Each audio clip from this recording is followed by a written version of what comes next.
বছরের প্রথম সানডে, তাই আমরা পড়বো। আমি যে প্রার্থনা করছিলাম কাল পরশু, আমরা ফাস্টিংয়ে ছিলাম, কন্টিনিউ ফাস্টিং প্রেয়ার, এখনও ফাস্টিং চলছে।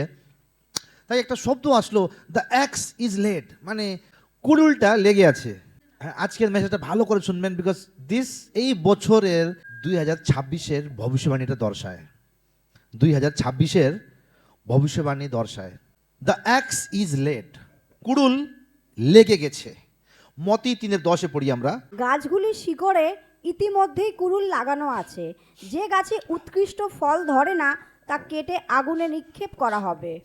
কুড়ুলটা লেগে গেছে, এখানে গাছ দর্শাচ্ছে, কারণ গাছ কাটার জন্য কুড়ুল লাগবে, অ্যাক্স লাগবে। তাই যখন গাছটা বড় হয়ে যাচ্ছে, এখন গাছের সময় চলে আসছে, যখন গাছ না, যারা গাছের চাষ করে, ভাবুন একটা আমের বগিচা, আপনি বগিচা লাগাইছেন, আমের বগিচা লাগাইছেন, আমের বগিচাতে কি হবে, এবার যে গাছের মধ্যে ফল নাই তাকে কাটা হবে, আর যে গাছের মধ্যে ফল নাই খালি কাটা হবে না, কেটে তাকে আগুনে পোড়ানো হবে। মানে ওই কোনো কাজের না ওই গাছটা। আমি বলেছিলাম যে এই বছরটা ভিন্নতার বছর, ইয়ার অফ ডিস্টিংশন আমি বলেছিলাম, তাই না? এই বছরটা ইয়ার অফ ডিস্টিংশন, মানে ভিন্নতা নিয়ে আসবে, তফাৎ বলতে পারি আমরা। এই বছর হলো তফাৎ নিয়ে আসার বছর। এই বছর ঈশ্বর আমাদের সবার জীবনে, যত বিশ্বাসের আছে, আমাদের জীবনে তফাৎটা নিয়ে আসবে। সেম জিনিসটা যে তফাৎ, দেখো তফাৎ কখন আসে, এখানে যখন গাছটা কাটা হচ্ছে না, এখানে গাছ কাটার সময় কুড়ুলটা আসছে, তারপরে যে গাছে, মানে ওখানে ডিস্টিংশন হচ্ছে, ওখানে যাচাই হচ্ছে, ওখানে ভিন্নতা করা হচ্ছে, যে কোন গাছে ফল আছে ছেড়ে দিল, ওকে এই গাছটা আরও ফলবন্ত হোক। একটু আগে গেল, এই গাছে ফল নাই, ওকে কেটে বার করে পুড়িয়ে দিল। বুঝতে পারছেন তো ডিফারেন্সিয়েট। এই সেম জিনিসটা এজিকে ফ্রান্সিস আমার উপরে হাত রেখে প্রার্থনা করেছিল, আমাদের ভারত দেশের মহান ভবিষ্যবক্তা, উনি মহান ভবিষ্যবক্তা। উনি বলেছেন যে এই বছরটা, this is the year of harvest, কাটনি কা সময় হ্যাঁ। হারভেস্ট মানে বুঝেন তো, যে চাষি, মানে ধান পেকে গেল, এখন ধানের কাটনির সময় চলে আসছে। কাটনি বলে ফসল কাটা, কাটনির সময়টা চলে আসছে এখন। এখন যদি আমি ভবিষ্যবাণী করেছিলাম 26-এর, আর এই যে এজিকে ফ্রান্সিস যে ভবিষ্যবক্তা, যে উনি ভবিষ্যবাণী করেছেন, দেখুন কত বড় জন্য অভিষেক না, আমরা একই আত্মায় নিয়ে যায়, জানো তো। উনি যে বলেছেন যে এই বছর কাটনি হবে, আর আমি বলেছি যে এই বছর তফাৎ হবে। কাটনির আগে কি আসবে? তফাৎ আসবে। এবার যখন একটা ধানকে ভাবুন কাটনি হচ্ছে, ওই পুরো জিনিসটাকে নিয়ে বানকে কি বলে, যেখানে ধান জমা হয়, হ্যাঁ ধানের গোলাতে ওই পুরো জিনিসটা নিয়ে যায় না, ওখান থেকে কাটা আছে, ঘাস আছে, সবকে বার করে সাইড করা হয়, ওদেরকে পুড়িয়ে দেওয়া হয়। তারপরে যে বেঁচে গেলে ওটা পুয়াল হয়ে যায়, গায়ে খাবে শুকনো। তারপর যে ধানগুলোকে মেরে মেরে ওটার মধ্যে যে ধান যে চাষ করে, ওদের একটা বড় মাটির একটা বাউন্ডারি থাকে, ওখানে জমা করে ধানটা। আগে হবে হারভেস্ট, তারপরে হবে ছাঁটাই, যে আমি বলেছিলাম। তাই যা উনি বলেছেন, আমি এটাকে না, আমাকে যখন আমি শুনলাম, আমি তো বলে দিলাম নিউ ইয়ারে। তারপরে দ্বিতীয় না তৃতীয় দিন আমি দেখলাম যে উনিও ভবিষ্যবাণী করেছেন যে এই বছরটা কাটনির, ফসল কাটার সময়, এখন ফসল কাটার সময়। এই বছরটা ঈশ্বর তফাৎটা নিয়ে আসবে। ফসল কাটনি হলো, কাটার পর ওখানে যাচাই হবে। আপনারা কি, আমরা সব ফসল, আমরা সব একটা গাছ। আমি বলেছিলাম যে গাছের মধ্যে ফল নাই, ওকে সাইড করা হবে। বুঝলেন তো? যে ভালো, যেরকম আপনারা যাবেন চিনি কিনতে, চিনি আমি শোরুমে যাই বা দোকানেও দেখি, যত পরিষ্কার চিনি ওটা দাম বেশি, তাই না? যেরকম নর্মাল চিনি যে হয় 20 টাকা কিলো, একটু ওর থেকে বড় বড় দানা 22 টাকা কিলো, একটু ওর থেকে ভালো, একটু অন্যরকম, অন্য জায়গা চিনি, অন্য জায়গা চালের দাম, চাল তো চালই হয় না, দাম কেন আলাদা হয়? কারণ ওই গাছটা অন্যরকম ছিল। যে গাছ বাসমতি বেশি এক্সপেন্সিভ, ওরকম আপনি নর্মাল আতপ চাল নিয়ে আসবেন, ওটা একটু সস্তা। ধান তো ধানই না, কিন্তু তফাৎ আছে। তাই সাবধান। এই বছর আমি বলছি 2026-এ আপনারা সবাইকে বলছি, আজকে আপনাদের ওপরে অভিষেক হলো, আপনাকে আলাদা করা হলো। তাই আপনি এই বছরটা ভালো করে ইউজ করুন, ভালো ফসল নিয়ে আসুন, বুঝলেন তো? ভালো ফসল নিয়ে আসুন। তাই আমরা মতি যদি আমরা পড়ি 13:30 পড়ি যে ফসলটা লাগানো হয়, দেখুন ফসলটা লাগানো হয়, লাগানোর পর যে কাটনিটা হয়, পড়ো এটা।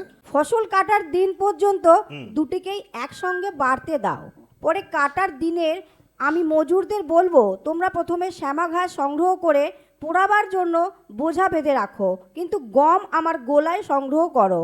এখানে লেখা আছে যে চাষিরা ভালো বীজ, গম, গেহু বীজ লাগাইছিল। ওরা বীজ লাগিয়ে ওরা তাড়াহুড়োতে ঘুমিয়ে পড়েছে, রাত্রে এসে শত্রু এসে জঙ্গলি ঘাস লাগিয়ে দিয়েছে বীজটা। এবার সকালে উঠলো নর্মাল আছে, একদিন দুই দিন তিন দিন করে, তারপর দেখি আরে যখন বড় হয়ে গেছে দেখছি যে আরে মানে আমি তো গমের গাছ লাগাইছিলাম, এখানে জঙ্গলি ঘাস কোথা থেকে চলে আসলো, শত্রু লাগাইছে জঙ্গলি ঘাসটা। এবার ঈশ্বর বলছে এখানে, যে মালি বলছে যে দুটোকে একসাথে বড় হতে দাও।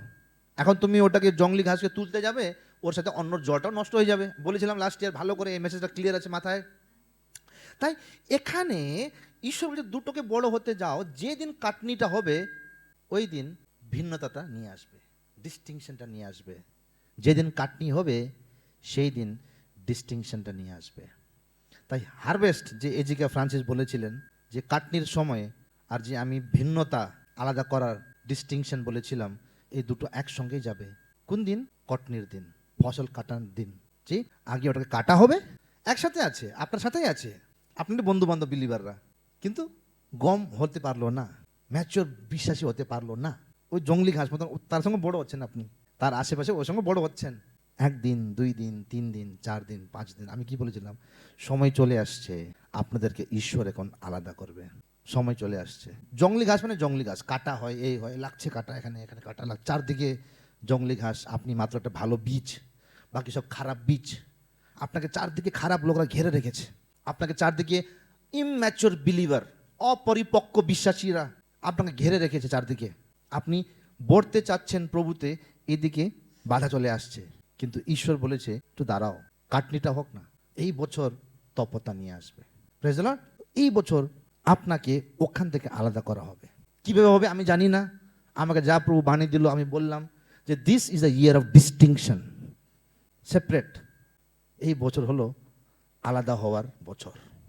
এই বছর ঈশ্বর দেখাবে যে আপনার ম্যাচুরিটি আর অন্যর ম্যাচুরিটি, আপনার পরিপক্কতা আর অন্যদের পরিপক্কতার মধ্যে ডিফারেন্সটা আসবে। এবার যখন একটা কাটনি হয়, কাটনি তখন হয় যখন বীজটা রোপণ হয়। আপনি গেছেন মানে খেতে যাচ্ছেন, আরে কোথায় নারকল বেরোলো না, আপনি কিছু লাগাইনি ওখানে, কোনো বীজ লাগানো হয়নি ওখানে, আর আপনি গিয়ে নারকল খুঁজছেন ওখানে গিয়ে, পাবেন? পাবেন না। তার জন্য হারভেস্ট করার জন্য কাটাই ছাটাই যা বলে, কি বলে বাংলার, আরে আমার কাটনি, কাটনি করার জন্য আপনাকে বীজও তো লাগবে, বীজ লাগবে। কাটনি করার জন্য আপনাকে বীজ লাগবে। এবার আমরা দেখি, আমি 9 রকমের বাইবেলের অনুযায়ী আপনাকে আমি আজকে বলবো যে আমরা কত রকমের বীজটা আমরা রোপণ করি, কিভাবে বীজটা রোপণ হয়। প্রথম হয় সোয়িং টু দ্য ফ্লেশ, মানে শরীরের জন্য বীজ বোয়া। এটা আছে আপনার গলাতীয় 6:8। তাই নিজের দেহের উদ্দেশ্যে যে বনে সে দেহ থেকে ক্ষয়শীল শস্য পাবে, কিন্তু এবার এখানে লেখা আছে দেহতে, যে দেহতে বীজ বোবে ও দেহই কাটবে। হ্যাঁ, ভাবুন আপনি খাবার নিয়ে, শরীরে আমি কি খাবার খাই, হ্যাঁ খাবার নিয়ে অনেক অবসেসড, যে আমি না খেয়ে পারবো না। হ্যাঁ, যখন আপনি খাচ্ছেন, এবার কালকেও খাচ্ছেন, আপনার মানে যে একটু লিমিটে খাই যদি হয় না, আপনি বেশি করে খাচ্ছেন, বেশি করে লিমিট নাই আপনার খাবার, মানে ভালো হয়েছে, মিষ্টি হয়েছে খাবারটা, বেশি করে খাবো যখন হয়, তখন কি হয়? ফ্যাট, বডি ফ্যাট, চর্বি চলে আসে। তাই আপনি শরীরে যা বলেন, এক্সাম্পলটা দিচ্ছি, আবার ঘরে গিয়ে খাওয়া বন্ধ করবেন না, আবার ঘরে গিয়ে খাওয়ার বন্ধ করবেন, এক্সাম্পলটা দিচ্ছি। যদি আপনি শরীরে বোছেন, শরীরে আপনি বীজ রোপণ করছেন, শরীরের জন্য রোপণ করছেন, আপনি শরীরেরই ফলটা কাটবেন। দ্বিতীয় হলো আত্মার ফল। তারপরে দ্বিতীয় সেম 6:8, গলাতীয় 6:8। হ্যাঁ, কিন্তু পবিত্র আত্মার উদ্দেশ্যে যে বনে সে আত্মা থেকে অনন্ত জীবন স্বরূপ শস্য পাবে। এবার আপনি শরীরকে খাওয়াবেন, আপনার শরীর ফুলবে, কিন্তু আত্মাকে খাওয়াবেন, অনন্ত জীবন পাবেন, লেখা আছে। মানে আপনার অনন্ত জীবন চিকেন মাটন থেকে আসবে না বাবুদা, আপনার অনন্ত জীবন চিকেন মটন, ডাল পাল, গ্রেভি ট্রেভি, আজকে পালাক পনির খাওয়া ভাবছিলাম আমি, হ্যাঁ ওখান থেকে আসবে না। কোথা থেকে আসবে? শরীরে যদি আমি রোপণ করি, আমি শরীরেরই ফলটা কাটবো। যদি আমি আত্মাতে আমি ভিজে যাই, আত্মার বীজটা রোপণ করছি নিজের ভেতরে, তাহলে অনন্ত জীবন পাবো। আত্মার ফল কি হলো? আত্মার বীজগুলো কি হলো? যে বাণী পড়া, প্রার্থনা করা, আত্মাতে সেন্সিটিভ থাকা, প্রভুর আওয়াজটা শুনতে সেন্সিটিভ থাকতে। না হলে একটা ন্যাশনাল লিডার এজিকে ফ্রান্সিস, তাই না, ন্যাশনাল লিডার, গ্লোবাল, এখানে ওয়ার্ল্ড ওভার ওনাকে চেনে। ওনার দর্শন, ওনার যে এই বছরের যে পুরো ভারতবর্ষে ভবিষ্যবাণী করা আর আমার ভবিষ্যবাণী একটা হওয়া, ওটা সহজ না। তার মানে ঈশ্বর আমাকে আত্মা থেকে, নিজের আত্মা থেকে দিয়েছে যে প্রভু ভিন্নতা নিয়ে আসবে, আর এই বছর কাটনির বছর, প্রভু ভরে দেবে লোকদেরকে দিয়ে, ভালো ভালো বীজটা আসবে, তোমরা গিয়ে কাটনি করবে। আজকে থেকে তোমরা full time, praise the lord, তোমরা গিয়ে কাটনি করবে। এবার তৃতীয় হলো sowing the word of God. লুকা 8:11 লেখা আছে, 8:11, গল্পের মানে এই, সেই বীজ ঈশ্বরের বাক্য। সেই বীজটা ঈশ্বরের বাক্য। মনে আছে একটা লোক যাচ্ছিল, যে যিশু দৃষ্টান্ত বলেছে যে একটা লোক গেল বীজ রোপণ করতে, যখন বীজটা ফেললো, কয়েকটা বীজ রাস্তার মধ্যে পড়ে গেল, কয়েকটা বীজ পাথরের মধ্যে পড়ে গেল, কয়েকটা বীজ কাঁটার মধ্যে পড়ে গেল, কয়েকটা বীজ ভালো ভূমিতে রোপণ হলো। আর ওই বীজ যে ভালো ভূমিতে রোপণ হলো, ওটা 40, 60 আর 100 গুণ ফল নিয়ে আসলো। এখানে 4 রকমের সোয়েল আছে, মাটি আছে। প্রথম মাটি হলো রাস্তাতে, পাথ। রাস্তা কিরকম হয়, এই যে আমাদের জিটি রোড কিরকম আছে, পিচ বোর্ড, হার্ড, শর্ট, কড়ক। আমি বাণী বলছি, কোনো কাজ করছে না। কেন? ওর হৃদয়টা এত শক্ত হয়ে গেছে যে বীজটা যাচ্ছেই না। পাথ মানে রাস্তাকে দেখায়, একটা কঠোর হৃদয়কে দর্শায়। দ্বিতীয় হলো রকি মাউন্টেন, লেখা আছে রক, মানে পাথরের ওপরে। পাথর কিরকম হয়, এদিকে পাথর ওইদিকে পাথর, পাথরের মাঝখানে গ্যাপ তো থাকে, কিন্তু গ্যাপের মধ্যে খালি একটু মাটি থাকে। ভাবো একটা পাথরের একটা যেরকম যে বালি বজরি যা ফেলে, ওখানে যদি এই ঘাসগুলো বেরোয়, ওটা কিছুদিন মধ্যে শুকিয়ে যায়, কারণ ভেতরে তো পাথরই আছে না, ওপরে হালকা হালকা মাটি আছে। ওটাকে দেখায় শ্যালো ফেথ, অল্প বিশ্বাস দেখায় ওটাকে। রকি, রক যে পাথরের মধ্যে পড়েছে, ওটাকে অল্প বিশ্বাস দর্শায়। আর তৃতীয় হলো থর্নি, কাঁটা মধ্যে, চারদিকে কাটা কাটা আছে, ওখানে বীজটা পড়লো, বীজটা বড় হলো, ওই কাঁটা বড়তে দিল না, কাঁটা গাছ ওর দিকে মেরে দিল। ওটাকে দেখায় কাঁটা মানে, থর্ন মানে হলো ওয়ার্ল্ডলি ডিস্ট্রাকশন, সংসারিক একটা হলো আকর্ষণ, অন্য কি বল, বিকর্ষণ। ডিস্ট্রাকশন কি বলে, বিকর্ষণ, আকর্ষণ, বিকর্ষণ। ও বাপরে, গলতি সে আচ্ছা নিকল গিয়া বাংলা, হ্যাঁ। তাই একটু দেখে, থর্ন মানে হলো, থর্নি মানে হলো কাঁটাতে পড়েছে, মানে সংসারিক বিকর্ষণ, সংসারিক বিকর্ষণ। এবার তৃতীয় হলো ভালো ভূমিতে পড়েছে, ওটা হলো একটা ফ্রুটফুল লাইফ, একটা ফলবন্ত জীবন, একটা ফলবন্ত জীবন। যদি আপনার হৃদয়, আপনার জীবনটা ফলবন্ত আছে না, যে বাণীগুলো আমি পড়বো না, ওটা কাজ করবে। আপনি ফল নিয়ে আসবেন, 40 গুণ, 60 গুণ, 100 গুণ ফল নিয়ে আসবেন। আপনারা কিরকম ছিলেন 25-এ, 26-এ, একটা লেভেলে আসছেন, মার জায়গা ঝুঁকেগা নেই, তাই না? এই লেভেলে আসছেন যে দাদা বোকার দিক এই ভুল করবে, আমি তো আসবো। এবার চতুর্থ হলো, 4 নম্বর হলো সোয়িং ইন টিয়ার্স, সামস 126:5-6। যারা চোখের জলে বীজ বপন করে, তারা আনন্দগান গেয়ে শস্য কাটবে। যারা চোখের জল ফেলতে ফেলতে বাইরে যায়, বোনার জন্য বীজ বয়ে নিয়ে যায়, আনন্দগান গাইতে গাইতে ফিরে আসবে। এখানে সোয়িং ইন টিয়ার্স, ব্যথা হচ্ছে, চোখের জল ভর্তি, আর আপনি বীজ বতে যাচ্ছেন।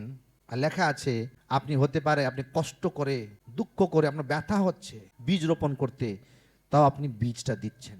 আপনাকে ব্যথা হচ্ছে তাই অফারিং দিতে, ওটা ওটা বীজ না, ওটা টাকা। আমি টাকা দেখি না ওটাকে, কারণ আমি যখন প্রার্থনা করি, আমি বীজ বলে প্রার্থনা করি। তাই তার অফারিংকে, আমি কালকে রাত্রে প্রার্থনা করছিলাম, হ্যাঁ, তাই তার অফারিংকে আমি বীজ বলে প্রার্থনা করি। যদি আমি ওটাকে টাকা হিসেবে দেখি, তাহলে ওটা টাকাই থেকে যাবে। যদি বীজ হিসেবে দেখি, ওই বীজটা ফলবন্ত হবে, বড় হবে। বড় হবে মানে আজকে আপনি 100 টাকা তাই দিচ্ছেন, ওটা 200 হবে, 300 হবে, 400 হবে, 500 হবে, ওই বীজটা বাড়বে। বীজটা দিয়েছেন, বীজ তো গাছ হতে হবে না। তাই যখন আমি প্রার্থনা করি, আমি ওটা বীজ দেখে প্রার্থনা করি। তাই ব্যথাতে বীজ রোপণ করা, চোখ ভর্তি জল, আর আপনি বীজ বচ্ছেন। 5 নম্বর হলো সোয়িং রাইচিয়াসনেস, ধার্মিকতার বীজটা রোপণ করা। ওটা আছে হোশিয়া 10:12-তে, তোমরা নিজেদের জন্য ধার্মিকতার বীজ বপন করো, অনিঃশেষ ভালোবাসার ফসল তোলো, তোমাদের পতিত জমি চাষ করো, কারণ এখনই সদাপ্রভুকে অন্বেষণ করার সময়, যতক্ষণ তিনি এসে তোমাদের উপরে ধার্মিকতা বর্ষণ না করেন। হ্যাঁ, এখানে লেখা আছে যে তুমি ধার্মিকতার বীজটা রোপণ করো, so the seed of righteousness. তুমি ধার্মিকতার যখন বীজটা রোপণ করবে, তুমি কি কাটনি করবে? ভালোবাসা কাটনি করবে।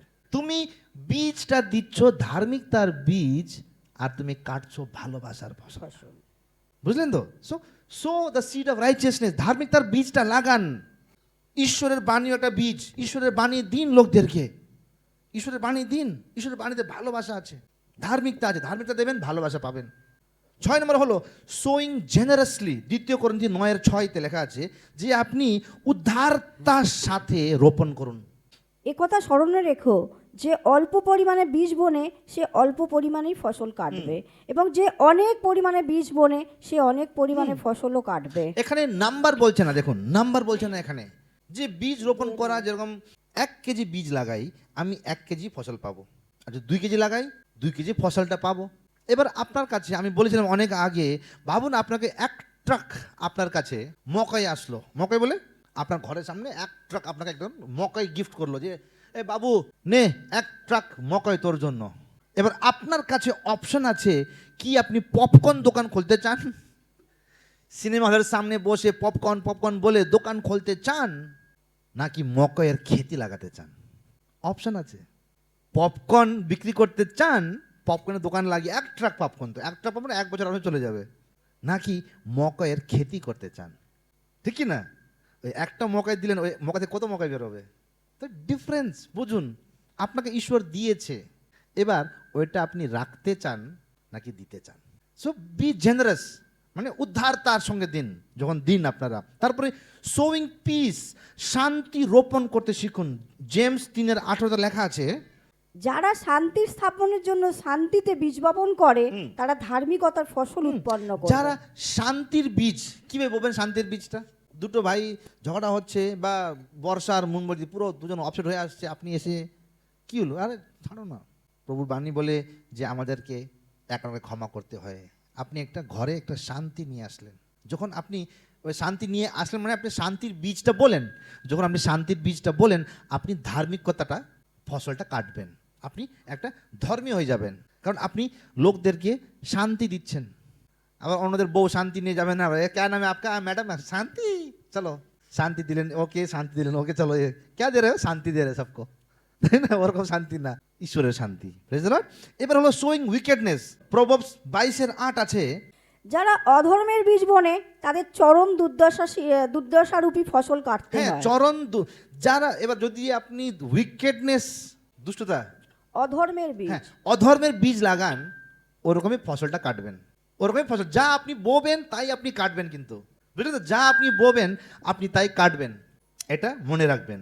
9 নম্বর হলো সোয়িং ফেথফুলি। এক্লেসিয়াস্টাস 11:6 লেখা আছে, তোমার বীজ সকালে বোনো আর বিকালে তোমার হাতকে অলস হতে দিও না, কারণ তুমি জানো না কোনটি কৃতকার্য হবে। সকালে তুমি ফসল লাগাও, এখানে লেখা আছে সকালে তুমি বীজটা রোপণ করো, মানে একটা সকাল মানে একটা সিজন, বিকেল মানে একটা অন্য সিজন। সকালে তুমি একটা সিজনে তুমি রোপণ করো, আর বিকেলের জন্য তুমি ধৈর্যভাবে ওয়েট করো।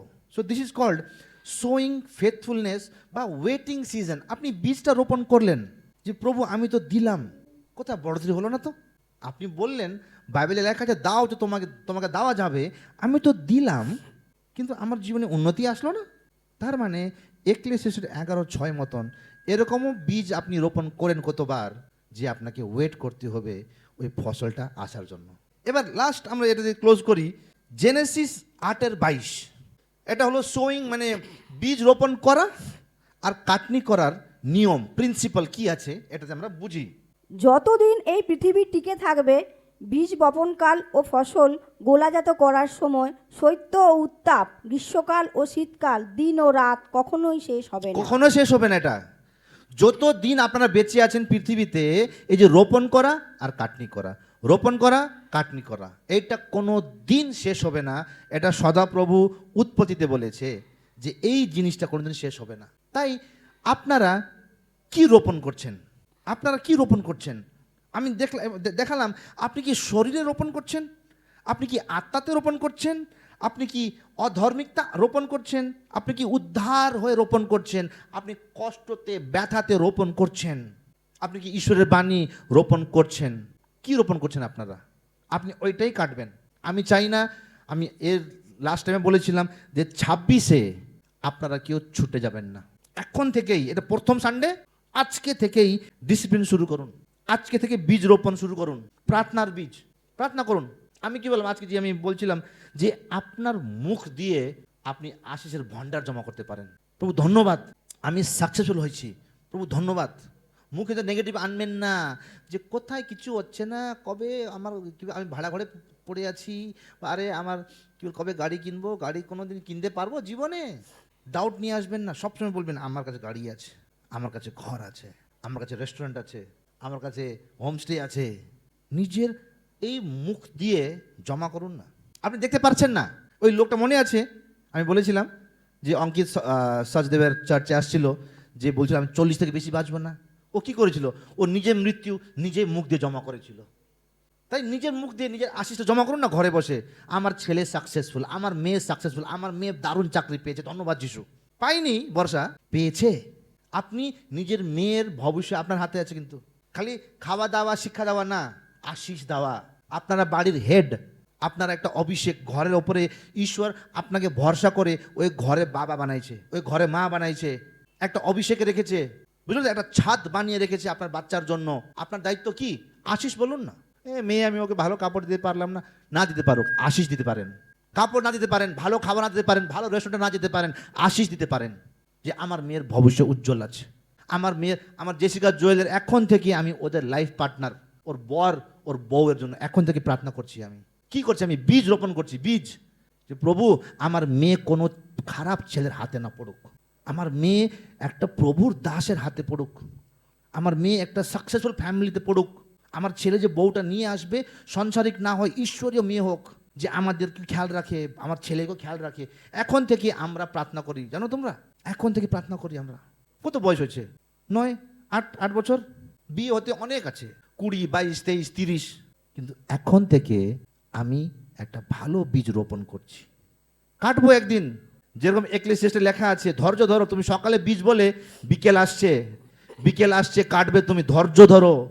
তাই তোমরা মা বাবারা ভালো বীজ রোপণ করো নিজের মেয়ের জন্য, নিজের ছেলের জন্য। Praise the lord. আমি গলসীয় 6:7 দিয়ে ক্লোজ করি।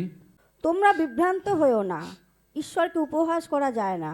কোনো মানুষ যা বনে তাই কাটে। তুমি যা বোবে তাই কাটবে বাবুদা। আজকে তুমি অধর্মিকতা বোবে, অধর্মিকতা কাটবে। আমি বললাম, বারবার বলি, এই এক্সাম্পলটা দিই। একবার আমার ওয়াইফের মুখ থেকে বাই অ্যাক্সিডেন্ট, একবার না দুইবার, ডিভোর্স ডিভোর্স ডিভোর্স করবো বলে বেরোলো। ওটা কি ছিল? একটা বীজ ছিল, একটা বীজ ছিল।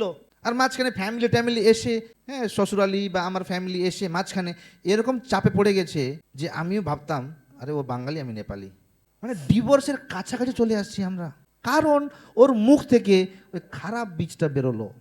তাই আপনি যা বলবেন তাই কাটবেন মনমোদি। যদি আপনি বলেন না আমি পুরো জীবন ভাড়া ঘরে থাকবো, ভাড়া ঘরেই থাকবেন। সকাল উঠে হাঁটুতে এসে প্রভু আমি এই ঘর থেকে মুক্ত হয়েছি, আমি নিজের ঘরে গেছি, আমাকে নিজের ঘর দাও। প্রার্থনা করবেন রিকোয়েস্ট থেকে। আমি বললাম প্রভু যিনি না, যিনি খালি না, ধন্যবাদ হতে শিখুন। প্রভু ধন্যবাদ, তুমি কত মহান, তুমি স্বর্গে সিংহাসনে বসে আছো, তোমার স্বর্গের রাস্তাগুলো সোনার রাস্তা, আর আমি ভাড়া ঘরে আছি। প্রভু আমাকে নিজের ঘর দাও। আমি নিজের ঘরকে প্রভু যিশুর নামে ঘোষণা করি, আর আমি প্রাপ্ত করেছি প্রভু যিশুর নামে, আমেন। ধন্যবাদ যিশু। তারপরে ধন্যবাদ যিশু, আমি নিজের ঘর পেয়েছি। আগে চাইলেন, তারপরে বিশ্বাস করলেন, আর বললেন ধন্যবাদ। ঈশ্বর দেখে। আমি বললাম ধন্যবাদই আপনার আশিসকে বাঁচিয়ে রাখবে। ধন্যবাদী হন যা আছে। আমি কি বললাম, আজকে সকালে আমি গেছিলাম ফুটপাতে চা খেতে, দেখছি লোকরা এখানে এখানে পড়ে আছে, হ্যাঁ কে সাইকেল নিয়ে, ঠান্ডা আছে, কারো ভালো কাপড়ও নাই। ধন্যবাদ প্রভু, ধন্যবাদ যে আমার কাছে গরম কাপড় আছে, ধন্যবাদ। তাই আপনারা যা বোবেন ওটাই কাটবেন। তাই সাবধান, এই বছর, this is the year of harvest, this is the year of distinction. এই বছর হলো ভিন্নতা নিয়ে আসা, আর কটনির সময়টা হলো। তাই আমি চাই যে আপনারা ভালো বীজ রোপণ করুন এই বছরে, ভালো বীজ এখন থেকে শুরু করুন, আজকে থেকেই ভালো ভালো বীজ রোপণ শুরু করুন। আপনার ঘরের জন্য নিজে আশীষ করুন, বলুন। তাই আমরা এই বছর ভালো বীজ রোপণ করি, কারণ এই বছর ঈশ্বর, আমি বললাম আজকে প্রথম সানডে, যে 31 তারিখ আমাদের প্রেয়ার হবে এই বছরের লাস্টে। ওই সময় যখন এই ঘুরে দেখবেন, হ্যাঁ দাদা বলেছিল। ভাবুন আজকে আমরা 2026 31 ডিসেম্বরে আছি। এইভাবে তাকিয়ে দেখুন তো পেছনে কি কি আসছে। ওই তোর এক্সাম আছে না এই বছর, বর্ষা পাস হয়ে গেছে, অ্যালবার্টের এক্সাম আছে, অ্যালবার্ট পাস হয়ে গেছে, জুয়েল পাস হয়ে গেছে। এখান থেকে বসে দেখছেন, ধন্যবাদ প্রভু এই বছর বর্ষা পাস হলো, জুয়েল পাস হলো, অ্যালবার্ট পাস হলো, ধন্যবাদ। বাবু ভালো কাজ পেলো, ধন্যবাদ। ধন্যবাদ। জবিন আর মালা ইনক্রিমেন্ট পেলো, ধন্যবাদ। আমি রেস্টুরেন্ট খুলেছি প্রভু এই বছর। পেছনে জাস্ট থিঙ্ক অফ ইট। তাই ওইটা দেখার জন্য যে 31 ডিসেম্বর 2026 থেকে পেছনে দেখার আগে আজকে থেকে আপনার রোপণ করতে শুরু করুন।